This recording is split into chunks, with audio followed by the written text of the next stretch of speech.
Hey everyone, we're back from Gen Con 2021 and we want to tell you about all the things we saw and all the things we did.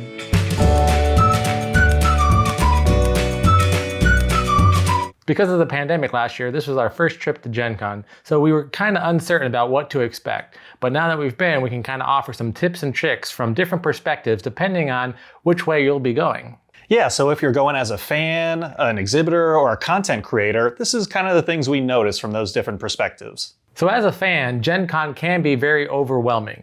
If you've never been to any type of convention before, then it's really going to be overwhelming. But if you've been to some smaller conventions, the Indiana Convention Center is huge and they have gaming all over the place. The expo hall is contained in one area, but it's still a pretty big area. That's where all the different publishers and game designers are trying to sell you stuff or showcase new games or let you play new games, all that kind of stuff.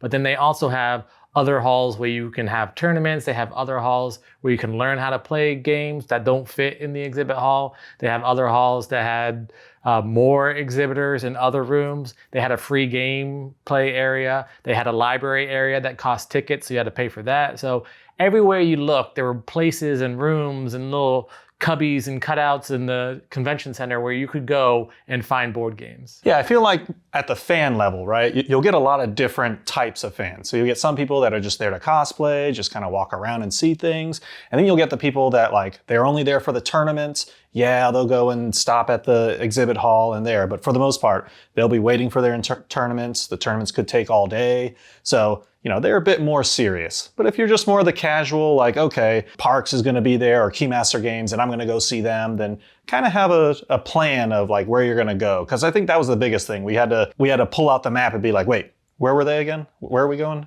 And so it can be a little confusing trying to find the different exhibitors when you're in the exhibitor hall. Yeah, if you're going as a fan just to buy stuff or get convention-only merchandise, like several of the exhibitors had items that you could only get at Gen Con, take the program guide, find the map, and then just start mapping it out. The map isn't the best. The one online is pretty good, but internet service in the convention center wasn't the best, so you may not always be able to use the online map, but figure out where they are and then go there. I don't think while we were there, anyone really ran out of anything that we were trying to go for. I've heard that some years, if it's really busy, people will run to certain exhibitors to try to get convention-specific stuff.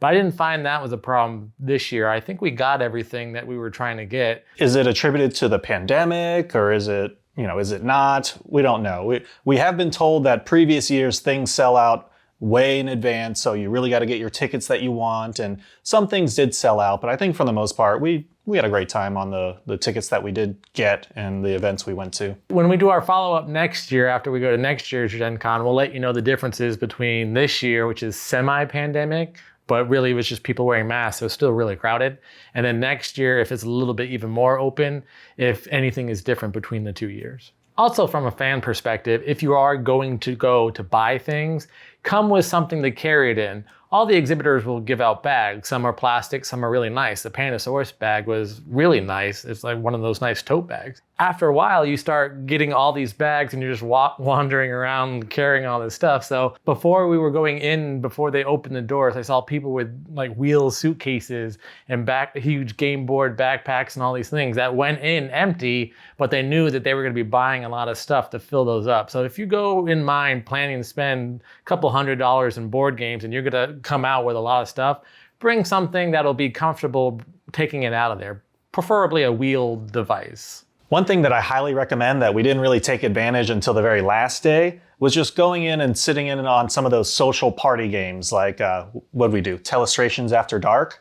We met some really fun people and just had a great time just joking around and just connecting. And then for exhibitors who are going for the first time, we weren't exhibiting, so we weren't stuck at a booth, but we were pretty much in the convention hall or wandering around, working and filming different segments for the better part of both 2 days. So we were there a lot, and we could tell you that plan your day accordingly. Make sure someone's there to help you, at least switch out a little bit so that you can take a break, go get some food, eat properly, stay hydrated. You're talking a lot. You may not realize that you're getting a little dehydrated. Your mouth is getting dry. You need to make sure you have lots of water to stay hydrated. And then also just make sure you have your pitch down flat. So one of the things that Lee did when we were going up, not when we were interviewing people, but he just saw something exciting that he wanted to find out about, he said, give me your 2-minute elevator pitch. If you can really nail that 2 minutes, because people are walking by fast, and if they don't want to talk to you, you gotta like, hey, give me a second. It's like, all right, you got 2 minutes. Tell me what it is. Like, be able to sell your game in 2 minutes,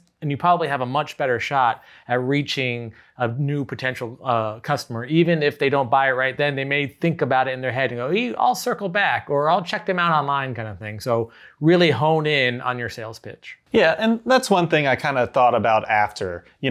A lot of these game creators, they're so passionate, and I love hearing about their passion, but sometimes I'm like, oh man, I'm really hungry right now. But I want to let them finish because I want to hear what inspired them, what the game's about, where to do this and that. However, when you're hungry and you're thirsty and stuff, you're like, okay, all right, Another thing to think about too, or plan for, is with the gaming community, everyone was so friendly. If we had an interview that was planned or even unplanned, they were okay to just sit and talk with us. So if you have a favorite game that you like, go to their booth and try and meet them, talk to them about it, like just connect. I think you'll find you'll make a lot of close connections.